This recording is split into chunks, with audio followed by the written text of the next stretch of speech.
जय राधे हरे कृष्ण जीवन जनितय जय राधेश्वर समबत कीर्तना शुने আমার প্রাণ করে প্রাণপ্রিয় ভক্ত শ্রোতাবৃন্দ শ্রদ্ধেয় পূজনীয় আমার বাবা ঠাকুরেরা ও ভক্তিমতী মায়ের আমার সর্বপ্রথম আপনাদের শ্রীপাদ পদে রইল এই কীর্তন জগতে সর্বকনিষ্ঠা কীর্তনিয়া জ্ঞানহীন বিদ্যাহীন বুদ্ধিহীন কৃষ্ণ প্রেম মাধুর্যহীন কীর্তনিয়া কুমারী শিবানায় এবং আমার এই ক্ষুদ্রাদি ক্ষুদ্র সম্প্রদায়ের পক্ষ থেকে সর্বপ্রথম রইল সকল ভক্তচরণে ভক্তিপূর্ণ অনন্ত কোটি দণ্ডবত প্রণাম। जय जय श्री गुरु निताई गौर सीतानाथ दिव्य बनाने निताई गौर हरि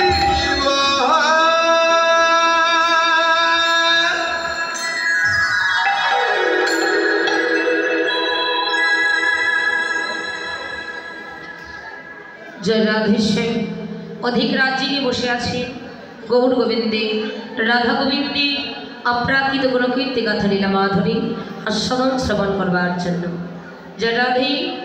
तो भगवानेर जे लीला माधुरी एखन आमरा आस्वादन करब आज के दुदिन थेके आस्वादन करछेन षोलप्रहर ब्यापी राधा गोविंदेर अप्राकृत लीला कीर्तन।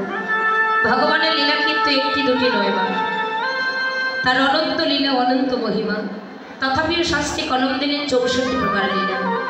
এই 64 প্রকার লীলার মধ্যে সর্বশ্রেষ্ঠ লীলা হচ্ছে সর্বলীলার মহোৎপন্ন লীলা হল ভগবান শ্রীকৃষ্ণের শ্রী মহারাস লীলা। যে রাসলীলা আস্বাদন করবার জন্য আমরা সকলেই ব্রতী হয়েছি সমবেত হয়েছি। জানি না ভগবানের সেই রাসলীলা পরিবেশন করে আপনাদেরকে কতটুকু চিত্তরঞ্জন দান করাতে পারব, সেই সামর্থ্য সেই দক্ষতা আমরা নেই বাবা। তথাপিও দাঁড়িয়েছি গুরু কৃপা হি কেবলম, শুধু গুরু কৃপা নয় परम सदगुरु वैष्णव कृपा ही केवल भक्तर कृपा हले आमार भगवान कृपा होते बेशी समय लागे ना। आपनार परम भक्त निज सन्तान मने करे आमार सकल अपराध क्षमा करे दिए आपनादेर किंचित किंचित चरणेर धूलि এই অদমান মস্তকে आशीर्वाद करबेन যেন আমি দুটো হলেও গৌর গোবিন্দের লীলা কথা আপনাদের সম্মুখে বর্ণনা করিতে পারি, যেন কেউ চরণ ছাড়া করবেন না। তো আমরা আস্বাদন করব ভগবান শ্রীকৃষ্ণের सर्वश्रेष्ठ लीला महारास लीला। रासलीला आपनारा जीवने अनेक आस्वादन करेছেন बाबा, সেরকম ভাবে আমি আপনাদের आस्वादन कराते বা आनंद দিতে পারবো না, কিন্তু তথাপি আমি চেষ্টা করব। তো দেখুন রাসলীলা आस्वादन করার পূর্বে আমাদের জানতে হবে রাসটা কাকে বলে, ভগবান কেন রাসলীলা করলে, এর উৎপত্তি হলো কোথা থেকে এবং রাসলীলা করার কারণটাই কি ছিল। আমরা অনেকেই বলি কৃষ্ণচন্দ্র কিছু ছেলে মেয়েদের নিয়ে নাচানাচি করছে, এটার নাম রাস। এটাকে কিন্তু রাস বলে না বাবা। দেখবেন রাসের রস আস্বাদন করার মতো ভক্ত মেলে না, কিন্তু যখন নৃত্য রাস শুরু হয় তখন কিন্তু ভক্তের ঢল পড়ে যায়, বলে যে দাদা একটু ডিজে বাজাবেন আমরা নাচবো। ওসব কিন্তু আমরা করতে পারি না। যারা এটাকে কিন্তু রাস বলে না। শাস্ত্রী বলেন রাস হচ্ছে কাম নিধন যোগ। রাসে কিন্তু কোনো পুরুষের প্রবেশ নেই। রাসে যদি কেউ পুরুষের ভাব নিয়ে বসে থাকে সেই রাসমঞ্চ কিন্তু কখনো জমে না মা, সেই রাসমঞ্চ টলে যাওয়ার সম্ভাবনা থাকে। আমার মায়েরা বলতে পারে যদি পুরুষের প্রবেশ নেই তাহলে এত এত পুরুষ বাবারা তো বসে আছে। কি গো বাবা আপনারা পুরুষ? কারা কারা পুরুষ হাত তোলেন তো? কেউ পুরুষ নেই। এই জগতে একজনই পুরুষ রয়েছেন, তিনি কে? অনাদির আদি প্রাণ গোবিন্দাম স্বয়ং ভগবান শ্রীকৃষ্ণ।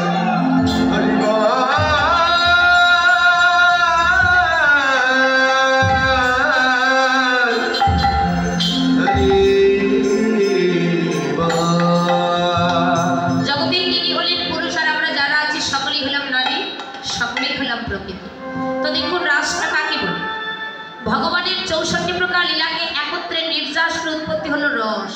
রাস কিন্তু হয় 64 প্রকার লীলাকে একত্রে নির্যাস উৎপত্তি হলো রস। র হলো ভক্ত, দন্ত স হলো ভগবান।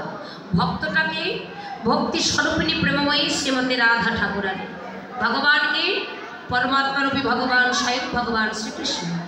তাহলে র হলো ভক্ত, দন্ত স হলো ভগবান। ভক্ত ভগবানের মধুর মিলনে রসের মাঝখানে যদি আমরা আকার দেই তবে কিন্তু হবে রাস, তাই না? কিন্তু রসের মাঝখানে আকার না দিলে হচ্ছে রস, রয়ের বিন্দুটা কেটে দিলে হচ্ছে বস। রাস রস বস। গীতা হলো জ্ঞান শাস্ত্র, ভাগবত হলো ভক্তি শাস্ত্র, আর চৈতন্য চরিতামৃত হলো রসশাস্ত্র। এদিকে কথা হচ্ছে, সাইলেন্ট করা তো সবাইকে। একটু চুপচাপ থাকুন। ভালো করে বলতে হবে, ওইভাবে হবে না। ও মাসিমা, কথা বলবেন। যারা গুনগুন শব্দ করছে তাদের চরণে নিবেদন। কথা বলে তো কিছু বুঝতে পারবেন না, আমারও বলতে ভালো লাগবে না, আপনাদের কিন্তু ভালো লাগবে না। সকলের চরণে নিবেদন, কথা বলবেন না। দেখুন এত এত বাবারা বসে আছে, কোনো শব্দ আছে? হয়তো একটা মশামশির শব্দ হচ্ছে, কিন্তু এদিকে শব্দ আছে। কিন্তু এই গুটি কয়েকজন মায়ের কথা বলছেন।